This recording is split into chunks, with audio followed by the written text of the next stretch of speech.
Bilik Fondu jurnalistika ixtisasına yiyələnmək istəyən abituriyentlər üçün təlimlər keçmək niyyətindədir.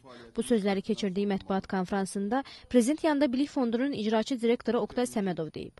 Bu ildən jurnalist olmaq istəyənlərin test imtahanından başqa inşa yazdıqlarını da xatırladaraq Oqtay Səmədov nəticənin o qədər də yüksək olmadığını qeyd edib.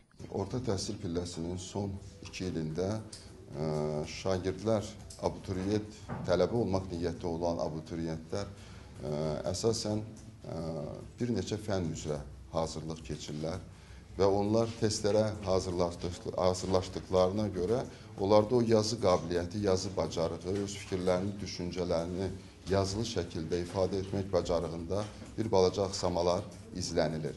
Biz fond olaraq yəqin ki, bu istiqamətdə də müəyyən iş görə bilərik.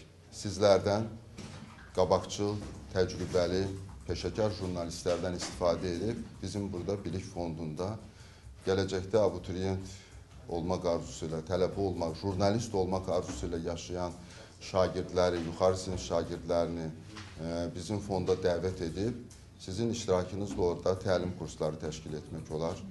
Biz onlara esse müsabiqəsinə, inşa müsabiqəsinə hazırlıq baxımından filoloqlarla görüşdürə bilərik.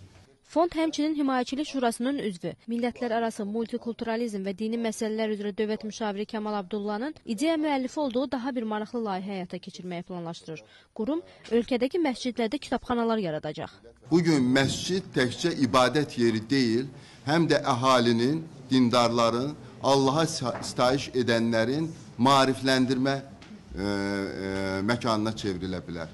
Məscidə gələn kəs təkcə müqəddəs kitabımız Quranla yox, eyni zamanda da Peyğəmbərlərin həyatı ilə, tarixi kitablarımızla, bizim yazıcı şairlər hansılar ki, bu ruhda əsərlər yetirmişlər, əsrlər boyu. O əsərlərlə yaxından tanış ola bilərlər. Bilik Fondu eyni zamanda son vaxtlar aktual olan yaz və toy mərasimlərində israfçılığa yol verilməməsi üçün əhali arasında maarifləndirmə tədbirləri həyata keçirmək niyyətindədir.